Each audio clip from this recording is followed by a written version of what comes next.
우리 예수님께서는 하나님의 모든 자녀들이 그냥 이 땅에서 잘 먹고 잘 살고 그냥 불신자 비슷하게 살고 그러다 천국에 와라 그러지 아니하시고 모든 성도들이 제자로 살기를 원하셔요. 그리고 그 제자는 제자의 정신이 있습니다. 그 정신을 딱 갖고 그리스도의 제자로 우리가 뚜벅뚜벅 세계복음화를 위하여서 나아가면 될 줄로 믿습니다. 우리같이 복받은 사람이 또 어디가 있겠습니까? 원래 인생은 하나님과 함께 살도록 창조되어졌죠. 그런데 마귀에게 속아 하나님 말씀에 불순종하는 죄를 짓고 행복의 근원이신 하나님을 떠나면서부터 지구촌 모든 곳에 그리고 우리 인생 가운데 모든 불행이 찾아오게 된 거죠.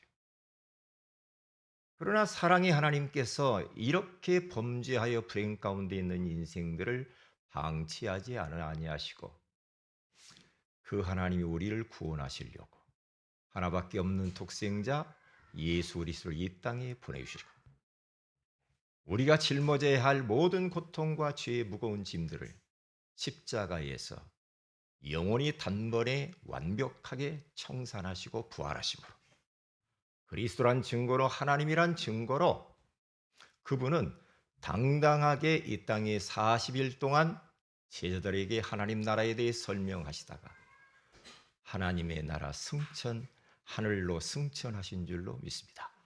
그분이 가시고 난 이후에 믿는 자 속에 성령을 보내주셔서 그 성령께서 우리와 영원토록 함께하는 이제 하나님의 자녀가 된 줄로 믿습니다. 하나님의 자녀인 우리들은 하나님 앞에 남은 여생 감사하며 살아도 부족합니다. 작은 일에도 감사해야 되고요. 사소한 것도 감사하시고 좀 어디 불편해도 그래도 감사해야 돼요. 왜냐? 구원받은 것만으로도 감사해야 돼. 제가 이번에 베트남을 갔는데 그 가이드가 이런 이야기를 하더라고요. 베트남 사람이 행복 지수가 우리 한국의 행복 지수하고 다르대요. 한국 사람들이 훨씬 잘 사는데 행복하지 않대요. 그런데 베트남 사람은 비록 가난하고 헐벗고 부족해도 못 살아도 사소한 것도 너무나 기쁘고 감사하고 밝게 웃으면서 행복하게 산다는 겁니다. 행복과 편안한 것이 다르다. 그렇게 이야기하더라고요. 편안한 거, 많이 가진 거, 그게 행복한가? 아니라는 거죠. 행복한 것과 편안한 것은 다르다. 이런 이야기를 하더라고요. 맞죠? 그런데 베트남 사람은 조금 가진 것이 없고 뭐 잠자리가 불편하고 편안하지 않고 불편한 삶을 살지만 그렇게 기쁘고 행복해해요. 봐도. 그래서 도전받았다니까요. 그래, 하나님의 자녀인 내가 하나님이 함께하는 내가 행복하지 못할 이유가 뭐가 있는가? 그래서 그분들보다도 더 행복해야지. 사랑하는 우리 성도 여러분, 행복하시죠? 행복하게 사시기를 주의 이름으로 축복을 드립니다.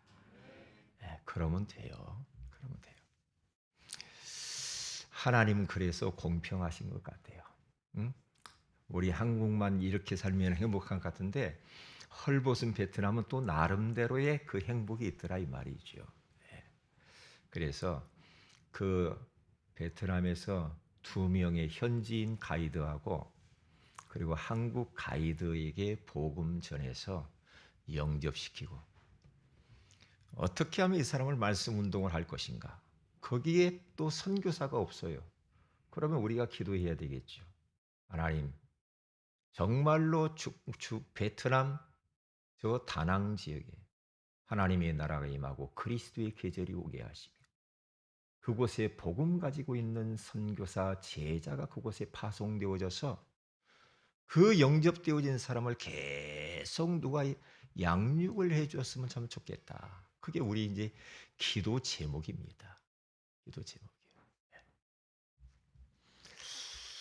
마태복음 16장 24절에 가서 보면은 예수께서 제자들에게 이르시되 누구든지 나를 따라오려거든 자기를 부인하고 자기 십자가를 지고 나를 따를 것이니라.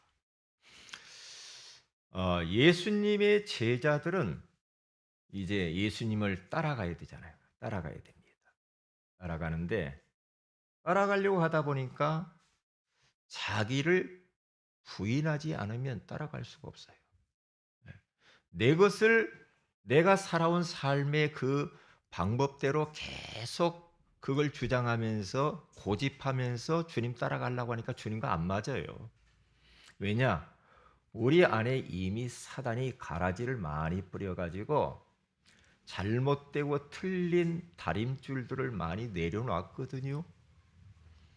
그래서 예수 믿고 구원받은 우리들은 이제는 올바른 다림줄, 변하지 않는 복음의 말씀의 다림줄을 내리면서 주님을 따라가야 됩니다. 그래서 나의 것을 내려놔야 돼요. 나의 생각, 죄송하지만 틀린 생각이거든요. 내려놔야 됩니다.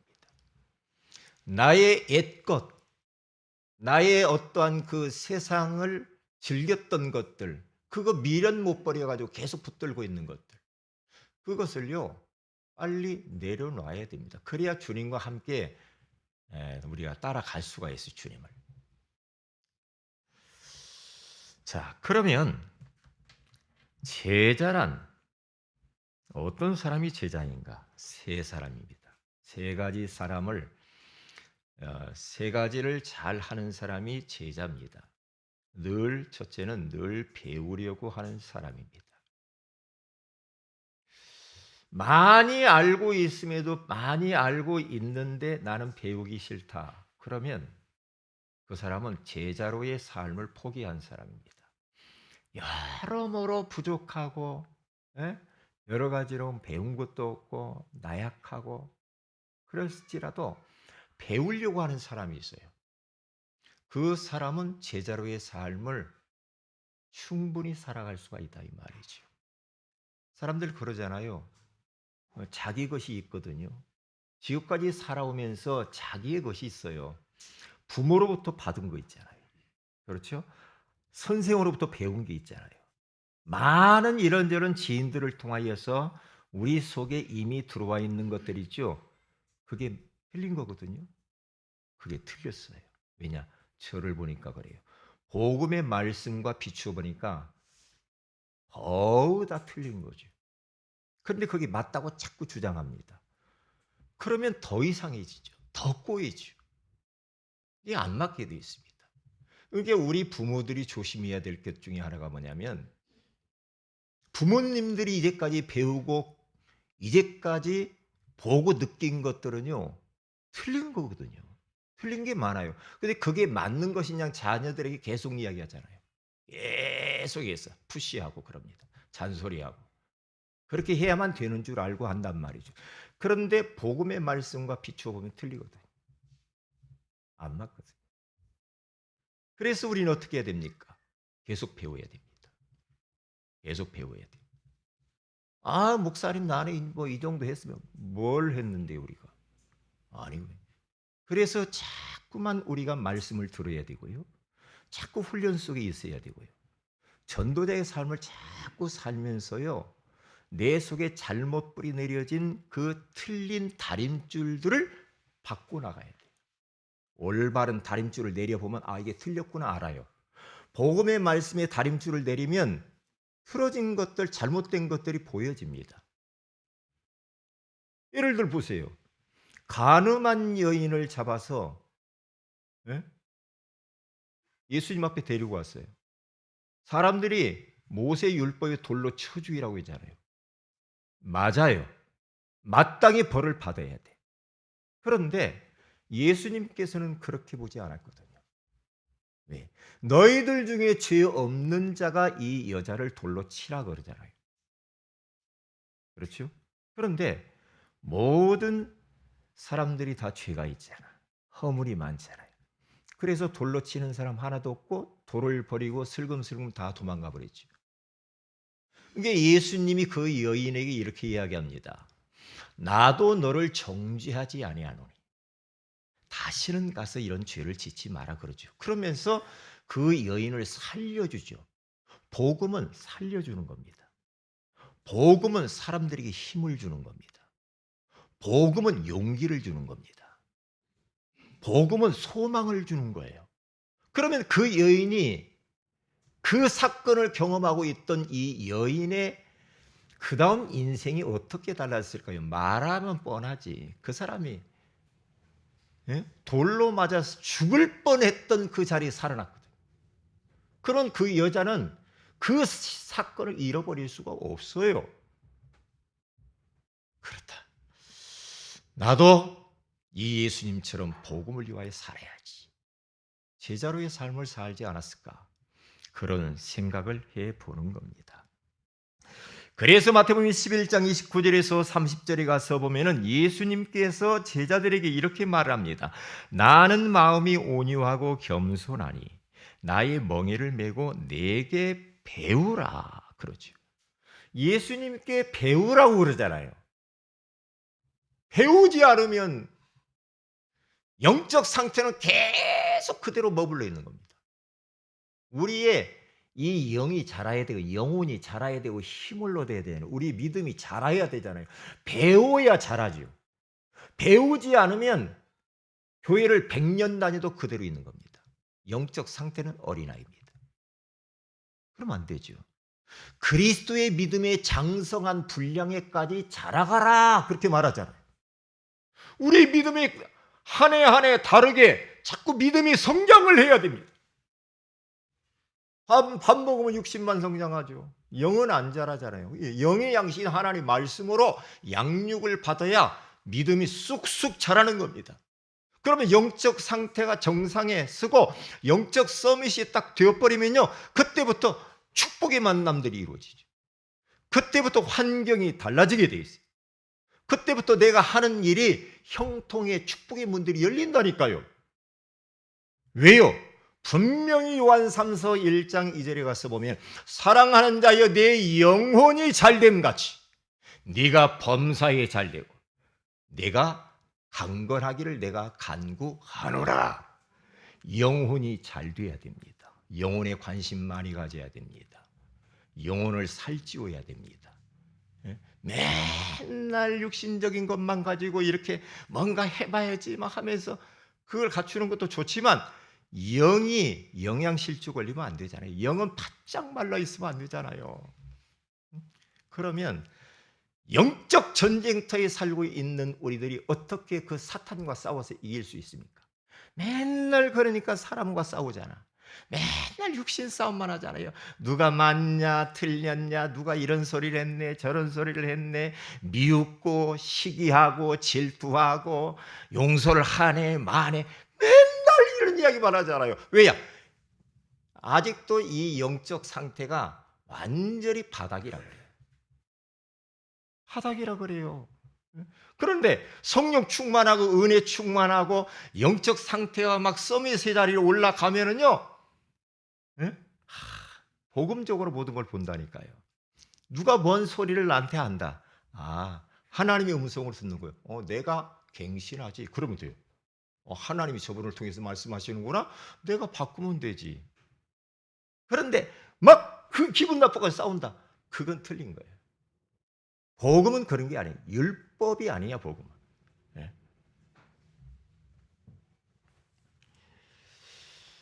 그래서 여러분과 저는 끊임없이 이 배우는 사람이 돼야 돼요. 자꾸 배우려고 하면 사람이 늘지 않는데요. 안 늙는데 자꾸 배우는 사람 있잖아요. 네? 그렇죠? 뭐든지 배우려고 하는 사람 있잖아요. 가서 운동도 배우고, 그렇죠? 탁구도 치고, 예? 수영도 하고, 미술도 그리고, 글짓기도 하고. 그러면서 밖에 가서 막 돌아다니면서 운동도 하고, 사람과 만나고, 그래야 안 늙어요. 나는 원래 조용한 사람이야. 그러면서 집에만 계속 있고, 텔레비전이나 보고, 게임이나 하고, 그러면요, 어떻게 됩니까? 바짝 늙어버립니다. 뭐가 와요? 치매가 온대요. 배우려고 하는 사람은 치매 걱정은 없어요. 자꾸 배워야 돼. 왜요? 뇌를 자꾸 회전을 시켜야 되냐. 공부를 해야 돼. 책을 보고요. 소리 내서 읽고 찬양 많이 하고 그래야 돼요. 네? 찬양을 많이 들어야 되겠더만요. 제가 이번에 가보니까요. 베트남 가보니까 바구니 뱅가를 뭐 타야 되는 거 있다고 하더라고요. 바구니 뱅을 뭐 이게 타는 게 있는데 그게 뭔가 이제 하여튼 그 베트남 다낭에서 아주 전통 그 놀이래요. 그거 딱 타봤다고요. 탔는데 거 100% 한국 사람이야. 저는 외국 사람을 좀 만나기를 원했는데 전부 한국 사람이. 그래서 그 베트남 다낭을 경기도 다낭시라고 그러네. 그 정도로 한국 사람들이 많아. 공항에 딱 갔어요. 어이 홍길동 막 그러면서 뭐 한국 언어가 별로 필요가 없어. 다른 나라 언어가 필요 없어. 왜? 그 사람들이 전부 한국 사람들 때문에 먹고 산다고 그러니까. 베트남은 한국 사람들이 먹고 산다는 말이 딱 맞더만. 전부 한국 사람. 그러니까 거기에서 뭐 이게 뭐 상가 상점 안에서 뭐 하고 팔고 하는 사람이 한국말 다 해야 돼. 한국말. 이야 참. 그런데요 그 바구니 배를 탔는데 이제 노래를 부르는데요. 한국 노래만 불러. 한국 노래를 부르는데요. 무슨 노래면 그 나이에 대한 그 참 뭐 노래 있죠. 뭐 에? 에? 뭐라고요? 내 나이가 몇인데 그걸 얼마나 불렀는지요. 제가 거기 나왔는데 계속 그 노래가 생각나는 거죠. 이야 얼마나 노래를 잘 부르는지. 이야 그래서 세상 노래 많이 들으니까 별로 안 좋더라고요. 왜? 찬양이 안 나오고요. 내 나이가 몇인데 그것만 나와. 내 나이가 몇인데. 또 뭐 한 노래 또 하나 있어. 그런데 생각이 잘 안 나요. 생각이 안 나야 되거든요. 찬양을 많이 부르시고요. 찬양을 많이 부르면 우리 영적 상태가 자꾸만 이렇게 상승한다 이 말이죠. 그리고 두 번째는 따르는 사람입니다. 따라가야 됩니다. 엘리사가 엘리야를 따라가는데 끝까지 따라갑니다. 뭘 받을 때까지. 엘리야 선생님에게 있는 그 은혜, 성령의 능력을 받기 위하여서요. 너 베델에 가 있지. 너 저기 뭐 요단 그 여리고 거기 여기서 목회해. 오지 마. 목회. 아니야. 나 그 목회 안 할 거야. 당신 끝까지 따라갈 거야. 끝까지 따라가지고요. 성령의 갑절의 능력을 받아요. 제자는 따라가는 사람입니다. 예수님을 끝까지 우리는 따라가야 될 줄로 믿습니다. 아무든지 나를 따라오려거든 그러잖아요. 따라와야 돼. 예수님 따라가야 돼. 다른 것 따라가면 안 됩니다. 그래서 고린도서 11장 1절에 가서 보니까 바울이 고린도 교회 성도들이 이렇게 말하면 내가 그리스도를 본받은 자가 된 것 같이 너희는 나를 본받는 자가 되라. 그렇죠. 내가 그리스도를 본받으면서 계속 그리스도를 따라간 것처럼 너희들은 나를 본받고 나를 따라와라 그래요. 그렇죠? 네, 그래요. 중요합니다. 그래서 제가 여러분 우리 모든 성도들을 강단에서 말씀을 이렇게 심부름하면서 같이 세계복음화를 위해서 우리 성도들과 같이 가잖아요. 그러면 제가 이렇게 안내하는 대로 우리 성도들은 그렇게 따라오면 돼요. 따라오면 길 잃어버릴 일 없지요. 네? 그리고 세 번째는 재생산하는 사람입니다. 마태복음 28장 19절에 가서 보니까 부활하신 예수님께서 제자들에게 마지막 하시면서 이렇게 합니다. 그러므로 너희는 가서 모든 민족을 제자로 삼아 아버지와 아들과 성령의 이름으로 세례를 베풀고 내가 너희에게 분부한 모든 것을 가르쳐 지키게 하라. 볼지어다 내가 세상 끝날까지 너희와 항상 함께 있으리라 하시니라. 그러니까 배우는 사람, 따라가는 사람, 여기서 딱 멈춰 있는 사람이 많거든요. 재생산을 하면서 현장에서 복음 전에서 영접을 시키고 그 사람을 개인 양육을 해서 말씀 운동을 해서 또 다른 사람을 제자화시키는 재생산까지 가야 돼요. 그래 가야 된단 말이죠. 그런데 배우고 따라가는 데까지는 하는데 재생산에는 별로 관심이 없어. 그러면 안 되지요. 응? 그러면 안 되잖아요.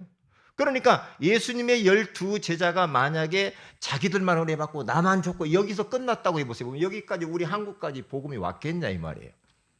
안 오죠. 계속해서 제자 메이커를 하면서 재생산을 한 겁니다. 계속 후대에게 복음 주고, 그렇죠? 현장에서 계속 복음으로 양육을 해서 제자로 딱 세워서 그 사람들을 통해서 같이 이제 또 세계복음화 해 나가야 될 거 아닙니까? 그래야죠. 나만 예수 믿고 뭐 오늘 교회 왔어요. 하나님 나왔어요. 알았죠? 그러게 또 끝나고 왔어요. 안녕하세요. 끝나고 그러면 많은 축복을 놓치죠. 재생산을 해내야 되죠. 자, 그럼 한번 봅시다. 첫째입니다. 제자 정신을 가진 엘리사. 여러분, 우리가 지난번에 하나님의 사람 엘리야에 대해서 말씀을 나눴잖아요. 그런데 이 엘리야라고 하는 이 사람이 얼마나 많은 역사를 일으켰냐 이 말이죠. 이게 찾아보니까 뭐 어떤 분은 7가지, 뭐 어떤 분은 8가지 뭐 그런 이야기 하던데요. 이게 한 7가지 정도 기적을 많이 일으켰어요. 뭡니까? 저 비 오지 않기를 위해서 기도하니까 3년 6개월 동안 비가 오지 아니하고 다시 기도한 주 비를 내렸잖아요. 이게 비가 오게도 하고 오지 않게도 하고 이 능력이 있단 말이죠. 그게 바로 무슨 능력이냐? 성령의 그 능력이라고 말씀하고 있거든요. 그런 능력. 그리고 저 사르밧 과부의 집에서 기름병에 기름이 마르지 않도록 계속 기름이 나오게 하는 역사, 가루통에 밀가루가 계속해서 끓이지 않고 가루가 나왔다고 그러잖아요. 비가 올 때까지. 그런 역사 말이에요. 그리고요, 엘리사가 가지고 있는 이 옷을 가지고 그 물 호수를 갖다가 내리치니까 물이 이리 갈라지고 저리 갈라지면서 마른 땅이 되어서 거기를 건너갔다고 하잖아요. 그 능력을 옆에 있는 엘리사가 딱 봤거든요. 딱 봤어요. 그러니까 이 엘리야는 범상치 않은 사람이라. 아무리 봐도.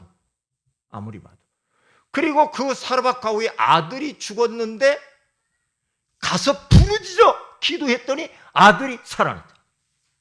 이런 역사. 그러니까 엘리사가 너 여기서 목회해라. 응? 여기 목회하라고 하면서 4군데를 딱딱딱딱 가면서 이렇게 가라고 하는데 안 가요. 안 가는데 끝까지 따라갑니다. 왜 따라갑니까? 거룩한 욕심이 있어서 그래요. 당신에게 있는 그 능력을 내가 받아야 되겠거든요. 나는 당신보다 더 부족해. 그러니까 당신 능력만 갖고 안 되고 갑절이 있어야 돼. 나는 부족하니까. 우리는 얼마나 더 능력받아야 되겠습니까? 엘리사보다도 우리는 저 부족하잖아요. 얼마나 큰 능력을 받아야 되겠어요? 갑절에? 갑절. 그 위에서 내려온 성령의 그 갑절의 능력을 우리는 사모해야 돼요. 사모하는 영혼을 만족해 하시며 줄인 영혼에게 좋은 것으로 주신다라고 분명히 말씀하고 있잖아요. 나를 찾는 자들이 나를 만날 것이요, 나를 간절히 찾는 자들이 나를 만나고 나를 사랑하는 자들이 나의 사랑을 입을 것이라고 말하잖아요. 그렇기 때문에 우리들은 다른 것 필요 없습니다. 엘리사처럼요, 엘리야에게 있는 그 성령의 그 역사를 갑절을 더 달라고 계속 기도해야 됩니다. 사모해야 돼요. 그러면 그 안에 모든 게 다 있어요. 그 안에 다 있다니까요. 왜냐? 주님이 약속을 분명히 했거든요.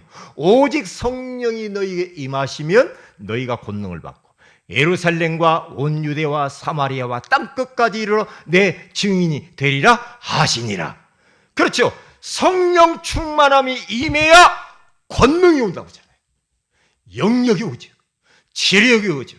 체력이 오죠. 경제력이 오죠. 인력이 오죠. 그 능력이 오면은 어떻게 됩니까? 땅끝 간다니까, 세계복음은. 그러면서 증거를 주신다고 해요. 증인으로 세우겠다는 거예요. 답이 뭡니까? 성령 충만이에요. 그러면 이 성령 충만을 받기 위해서 어떻게 됩니까? 오로지 기도에 힘써야 됩니다. 그러면 되는 거예요. 그런데 지금도 그 약속은 유효한 약속이거든요. 지금도 하나님의 말씀은 계속 성취되어져 가고 있거든요. 그 누가 과연 그 말씀을 붙들고 그 말씀 붙잡고 기도하느냐, 그게 관건이에요. 초대교회 성도들이 그 약속 붙고 기도했더니 어떤 일이 벌어집니까? 진짜 약속대로 오순절 날이 이미 이름에 그들이 다 같이 한 곳에 모였더니, 그렇지, 호련히 하늘로부터 급하고 강한 바람 같은 소리가 있어 그 안에 앉아있는 모든 사람들 위에 하나씩 임하여 있더니, 마치 불의 혀처럼 갈라지는 것들이 하나씩 임하여 있었다고 하지 않습니까? 그래서 성령 충만함을 받고 성령이 말하게 하심을 따라 다른 언어들로 방언을 막 하잖아요. 그러면서 모든 문들이 열려지게 돼 있단 말이죠. 그러니까요, 제자 정신을 가지고 있는 이 엘리사, 하나님께서요, 엘리야가 막 바알신 그리고 아세라 산당과 우상들을 척결을 하고 850명의 이 선지자들을 다 쳐 죽이면서 영적 대결에서 막 이겼잖아요. 그러니까 이 아방 부인 이세벨이 화가 났어요. 열받았어. 그래서 저 엘리야를 잡아라, 잡아 죽여라, 호구령을 내렸어. 그 소식을 듣고 엘리야가 낙심해가지고 막 도망갑니다. 도망가요. 그래서 가다가 노뎀나무 아래 누워가지고 하나님께 기도합니다. 하나님, 이제 넉넉하오니 내 생명을 취하여 가주세요. 나 이제 지쳐버렸습니다. 너무 힘듭니다. 날 데려가 주세요. 그때 하나님께서 딱 천사를 보내서 물과 떡을 주시면서 어루만지면서 힘을 주잖아요. 힘을 주세요. 아니야, 너 이제 힘드니? 너 인생 끝난 것 같아? 아니야, 너 할 일이 남았어. 할 일이 남았다고. 뭡니까? 너 이제는 하사엘과 예후에게 왕을 세우고, 그리고 제자 선지자 엘리사에게 너는 기름을 부어서 그를 선지자로, 네 후계자로 세워야 돼. 그리고 바알에게 무릎 꿇지 아니하는 7천 제자를 내가 섬겨. 야, 사람이 없는 것 같냐? 나 외에는 아무도 없어요. 나밖에 안 남았어요. 천만의 말씀. 하나님이 7천 명의 제자를 감추는 거야. 찾아야 돼. 찾아야 돼. 우리 전도 캠프 현장에 7천 제자가 있어요. 할렐루야. 찾아야 될 줄로 믿습니다. 하나님이 우리에게 그 사명을 맡겼다니까요. 우리에게 찾아내야 돼. 그래서 그 천사를 통해서 주신 그 떡과 이 물을 마시고 힘을 얻어서 40주야를 호렙산을 향하여서 가잖아요. 가가지고요, 그 사명을 또 감당을 합니다. 그러면서 이제 오늘 거기 가서 보면은 열왕기상 19장 19절에서 21절에 가서 보면은 엘리야는 여호와의 말씀대로 엘리사를 찾아갑니다. 농부입니다. 엘리사가요, 12겨리의 소를 가지고 쟁기질을 하면서 열심히 농사일을 하고 있는데, 엘리야가요 겉옷을 쫙 벗어가지고 샥 던져가지고요 엘리사에게 딱 던집니다. 이게 뭡니까? 이제 내 시대는 가고 이제 네 시대가 온 거야. 하나님이 너를 제자로 부른 거야. 너를 세우라고 했어. 그러니까 하나님의 부르심을 딱 받은 이 엘리사, 엘리야의 부르심을 딱 받은 엘리사가요, 어떤 일을 딱 합니까? 요 사람이요, 밭을 갈다가 다 이제 엘리사는 소를 버려버리고 농기구를 불살라버리고 소 있는 거 잡아가지고 백성들을 불러가지고 잔치를 벌입니다. 그러면서 엘리야 선생님의 수종자로, 제자로 따라 나서는 결단을 딱 합니다. 제자는 결단을 해야 합니다. 결단. 그렇죠. 왜냐? 구질구질한 것, 여러분, 세상 것도 갖고 하나님 것도 다 가질, 두 개 가지려고 하니까 안 되잖아. 하나님도 갖고 돈도 가지려는 게 안 되잖아요. 에? 안 되잖아. 그러니까 우리는 어떻게 해야 됩니까? 결단을 해야 되는데, 나의 것, 세상의 것, 과거의 것, 내가 좋아하던 모든 것, 술, 담배, 오락, 게임, 도박, 음란, 세상, 문화들, 이런 것들을 과감하게 커트. 결단, 이 말은 커트해라, 이 말이에요. 커트 해봤어요? 커트. 잘라야 돼. 잘라버려야 돼. 담배 잘라야 돼. 술 잘라야 돼. 게임 잘라내야 돼. 결단, 커트. 그래야 따라갈 수 있어요. 그렇죠? 여러분들의 관심이 어디에 있습니까? 그거 잘라내야 됩니다. 세상도 갖고 하나님도 갖고 안 될 텐데요. 안 됩니다. 그렇게. 두 개를 가질 수가 없어. 그렇기 때문에 이 엘리사는 모든 것들을 다 버렸는데 그토록 평생 그 농기구를 가지고 농사짓던 그 농기구를 불살라 버립니다. 엄청난 결단이에요. 내가 다시는 농부로, 내가 다시는 농사지로 오지 않을 거야. 다시 안 온다. 이제 주님을 위해서 올인하는 것이다. 딱! 그렇게 결단하는 거예요. 그 북극인가 남극인가는 잘 모르겠어요. 선교사님이 원주민들을 찾아가서 복음 전하려고 배를 타고 갔다 오잖아요. 갔는데 배를 타고 딱 이제 그곳에 도착을 딱 해가지고요. 첫 번째로 딱 한 게 뭐냐? 타고 온 배를 불살라버린 겁니다. 다 불살라버리고 나는 여기 원주민을 위하여서 내 목을 내놓는 것이다. 핍박이 있고 어려움이 있어도 나는 다시 돌아가지 않을 것이다. 예수 믿고 우리가 제자로 사는 것이 그겁니다. 복음을 위하여서라고 한다면 모든 것들을 다 던져야 됩니다. 그래서 마가복음 10장 29절에 30절에 가서 보면은 복음을 위하여서 형제나 자매나 어머니나 아버지나 그리고 그 모든 좋은 것들을 버리면 전토를 버리면 이 땅에서 100배를 받고 영생을 얻을 것이고 박해도 겸하여 받을 것이다. 그러니까요, 결단이 필요해요. 그때 역사는 일어나거든요. 그때요. 저는 예수 딱 믿고 얼마나 나에게 잘라내야 될 것들이 많았는지 몰라. 이 잘라내, 계속 잘라내는 겁니다. 하나님이 부르셔가지고요, 저 시골에서요, 이제 신학을 하려고 다 결단하고 옵니다. 연고지도 없어. 하나님이 가라고 해서 갑니다. 1톤 트럭에다가 비가 오는 날입니다. 그 트럭에 요즘 포장이사 있잖아요. 그때는 없었어. 비 줄줄 맞으면서 참 어린 딸, 아내, 저 3명 그렇게 타고 봉고차 타고 올라오는 거예요. 참. 왜? 본토 친척 아비지. 누가 고향 떠나고 싶은 사람이 누가 있어요? 나이 들면 고향 가고 싶잖아요. 그러니까 살살 나이 들면 사람들이 피해가지고 전부 다 고향으로 돌아가잖아. 고향으로 가잖아요. 그런데 잘라버리는 거예요. 잘라버려야 거기에 매이지 않는 거예요. 잘랐어? 딱 서울로. 누가 반겨줄 사람이 있나? 완전 지하 푹 들어가 있는 그런 집에서 연탄 피고 장판을 걷어보니까 물이 고여 있어. 이야, 참. 예? 그런 집에서 이제 사는 겁니다. 그러면서도요, 우리 세 명이요, 오직 진짜 주님의 영광과 소원을 위해 사는 것이다. 그러니까 너무 기쁘고 즐겁고 행복하고 환경이 전혀 지장을 받지 않았어.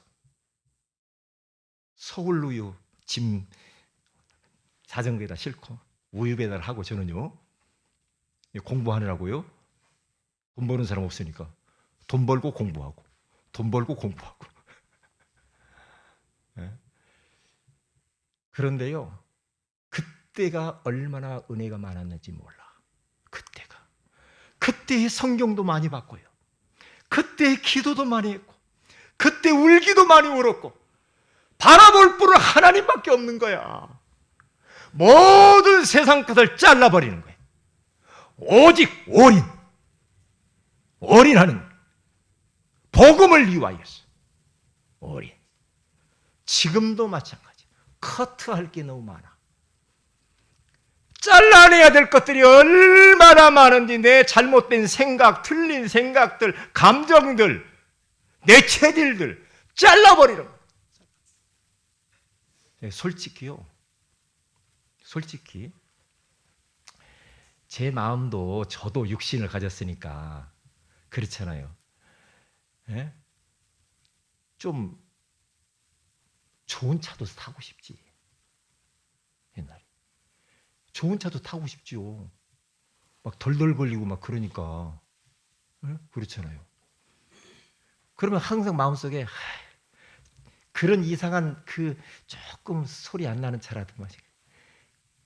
그러면 마음이 조금 그런, 나 SUV를 사고 싶었는데. 그럼 막 어떤 때는 길 가다가 이런 차 있으면 좋겠다 이러고 다니더라고요. 여러분 모르죠? 그런데 또 자르는 거예요. 계속 자르는 겁니다. 커트. 아니야. 응? 누가 신발도 하나 좋은 거 신고 싶잖아요. 그렇죠? 그런데요, 그런 욕구들을 자르는 거예요. 잘라내는 거예요. 그래, 감사해. 이것도 감사해. 이것도 감사해. 애를 들면 그렇다는 거예요. 우리가 주님을 위하여서 올인하면서 따라가야 되는데, 우리의 발목을 붙잡고 우리로 주춤거리고 못 따라가게 하는 요소들이 얼마나 우리 안에 많이 있는지 몰라요. 그런 것들을 과감하게 커트 잘라버려요. 다시는 옛날로 돌아갈 수 없고 종교생활 그리 갈 수 없어. 주님 가신 그 십자가의 오솔길을 걸어가는 것이다. 가는 거다. 그리고 이렇게 잘라내면서 어떻게 됩니까? 이제는 세상과 세상 사람들과 동행하는 것이 아니라 우리가 주님과 그리고 전도자들과 주의 종하고 같이 이제는 동행을 하면서 세계복음화를 향하여서 성큼성큼 달려가는 겁니다. 동행해야지. 엘리사가 엘리야와 동행하면서 너 길갈래 머물러라, 베델에 머물러라, 여리고에 머물러라, 요단에 머무르다도 그런데 나는 머무를 수가 없어요 하면서 당신을 끝까지 따라다니겠습니다. 그랬습니다. 그래서 어떻게 합니까? 세 번째로 더 큰 일, 더 큰 엘리야보다도 더 갑절의 역사를 이루고, 그래서 엘리야가 7가지의 능력을 행했다고 한다면 엘리사는요 14가지의 능력을 행했다고 해요. 갑절이에요. 이야, 이렇게 정확할 수가 있나? 네? 그러면서 성령의 그 능력을 사모하는 거룩한 욕심쟁이 엘리사. 그래야 됩니다. 우리 사랑하는 모든 성도들도 꼭 그래야 됩니다.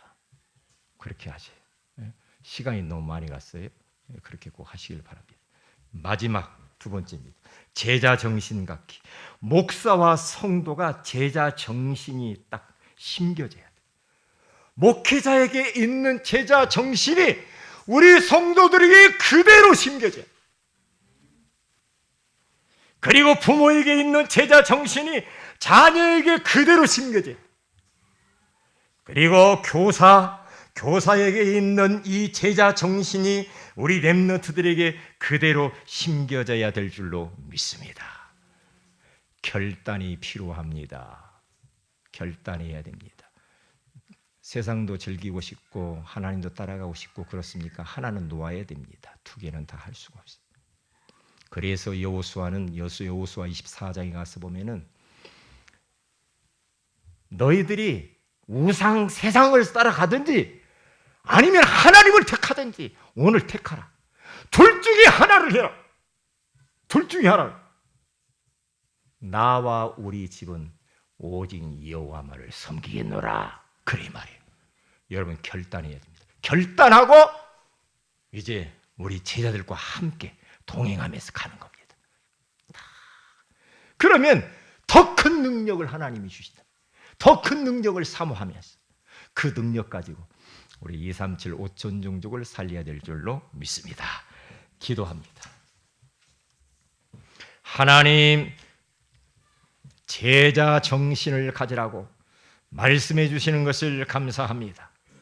제자는 배우는 사람이요, 제자는 따라가는 사람이요, 제자는 재생산하는 사람이라고 말씀해 주시는 것을 감사합니다. 엘리사처럼 정말로 제자 정신을 가지고 더 옛날로 돌아가지 않기 위하여서 농기구를 불사르고 그리고 소를 잡아서 잔치를 해버리고 그러면서 엘리야 선생님을 똑바로 따라가면서 수종 들었던 것처럼 우리 모두가 다 엘리사의 제자 정신을 닮아가게 하옵소서. 주 예수님 이름으로 기도합니다. 아멘.